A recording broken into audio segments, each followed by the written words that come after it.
Thank you. I had a quick question. Maybe you might be able to have a situation where I have someone that is into the trucking business, and they basically what they're doing is they are trying to invest some of their cash that they have. They have some cash, and they're even thinking either purchasing the truck all in cash or actually getting financing for the truck.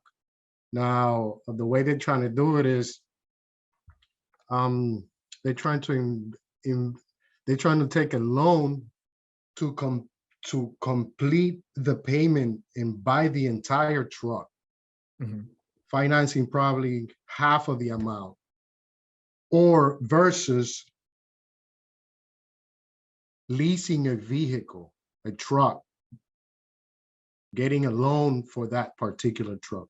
You follow my question?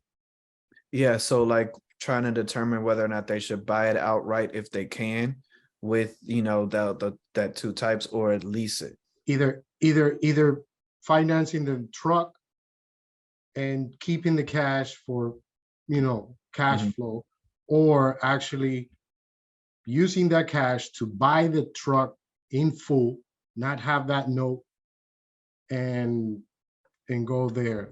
Those are the two different options.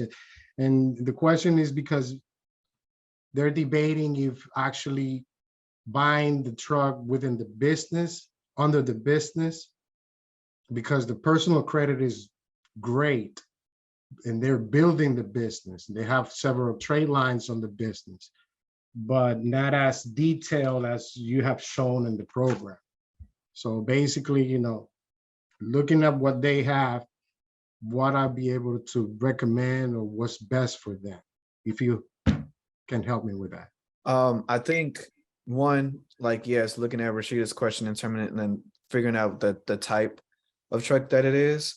But then also I think it's really going to be a personal opinion, right? Like, because it's really a matter of like, are you looking to reduce like the kind of like monthly costs in terms of like not having that bill that you said, or are you looking to build that business credit profile? It's actually building the credit profile that they are actually trying to do, because again, they right now they are utilizing the advantage that their truck was totaled. The insurance company is going to give them some cash.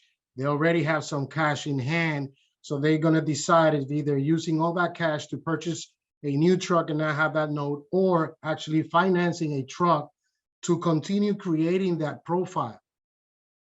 So that's where they actually. I mean, either way, it's not a bad idea. I think it's just a matter of, are you looking to, like, is it a long game or a short game, right? Like long game meaning like have that reporting and pay over time, because over time those payments on that bill with the amount of money that it will take to buy that truck will look good on that profile, versus like, when you just buy it outright, it'll be on there. But like, in the same way with your personal reports, they want to see how you do with debt that you have, not necessarily just like the amount of money that something costs. Does that make sense? Yeah, it does. It does make sense. And another one, if I have one more minute, you mentioned the test database. Do you happen to have like a link for that? Yeah, so in the Notion resource, so not the resource list with all the cards, but that other one with the just like the information, there is a link to it actually, and there's also a link to it on the Notion resource too. So if you just type in TESS in the search bar, it should pop up. Okay, great. Thank you so much, man. Absolutely, man. Okay, Tenario, we're coming to you. Yo, what up, Brandon? Man, good, I just want to say, man, hey, you did a wonderful job, man. You was always available, answering questions, stuff like that. Even on IG, I hit you up a couple times and you was available and giving me some good tips and stuff like that, man. So excellent job. Thank you. Very well organized. So in terms of you were saying something about the foreign entity, right? Setting up my business entity as a foreign entity where I stay.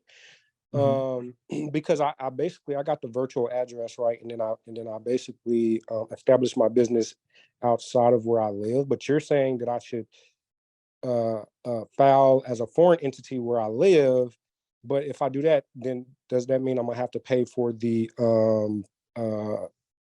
surety bond? Because I'm doing credit repair as one of my businesses, right? So they have the surety bond, stuff like that, and you do have to have a surety bond where I stay. So I guess that's my question for you. I just want to know, what would you suggest for that? The foreign entity piece is basically just like letting your state know that you reside there and like your personal taxes will be related to that state, but you have business relations in another state, right? So it's not going to like, it's not like, so I'm assuming like you got everything set up in Florida, but you don't live in Florida, right?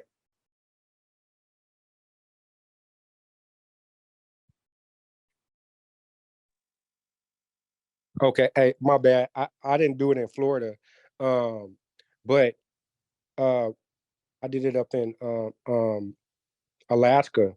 So in Alaska, you don't have to have a surety bond or whatever, right? So Mhm. um, that's where I did it at or whatever. But if you're saying that I still have to file my papers here, then that's why I was just trying to find out, do I need to get a surety bond for here as well?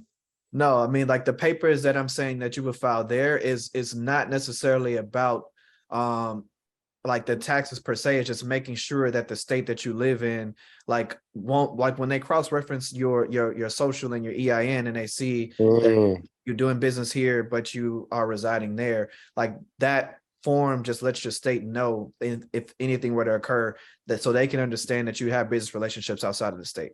It won't have anything to do with the surety bond connected to the business in Alaska. Okay, so I don't have to get a surety bond here. I'm just letting them know. I'm just informing them that I'm doing business out of my house here virtually, just to kind of give them a heads up because I live here, but I don't have to get the surety bond. No, sorry, that was my mom. Yeah, you good, bro. Appreciate it, bro. Absolutely. Okay, next up we have Simply Coach Kelly. Hi, my question is, and forgive me if you probably have answered this during the course. I most definitely do have to go back and catch up on some of the lives. Question is, when you are applying and doing applications through a bank or anybody, is there a way to where you can have multiple products? So if they're pulling my credit, I'm going to use example Bank of America. I'm asking Bank of America for a business credit, but instead of them having to pull it multiple times, because I also want personal credit. Do lenders do that where they will apply pulling a credit report one time and see how many products it can actually qualify for? Does that question make sense? I'm sorry. I don't know if that makes sense. So could you say it one more time for me? Yes, sir, I can. So, example, I want to apply to Bank of America. Bank of America needs to pull my credit. I want to apply for them for business credit, and I also want to apply for them for personal credit. Will they have to run my credit 2 times, or can they just use one search of looking at my credit and apply it to see if I qualify for whatever app, for a business credit and a personal credit? Does that make sense? So yes, BOA is definitely somebody to be thinking about just in terms of being a lender. But then also like with the business piece, like the only way that they would have to pull personally is if you have to get something guaranteed personally, right? So like what you would maybe want to do is give your business a bit more time and a bit more like kind of like cushion in terms of like building that history. So that way you can apply with your EIN and not have to like even dabble in, what you're doing with your personal stuff. So that way the only inquiries will be connected to your personal report and not have to like be correlated between the two, which, I think especially with BOA being who they are and the relationship they've had with us as a people, I would try to eliminate any possibility of having multiple inquiries for that type of stuff, because they will continue to pull it and they will not care.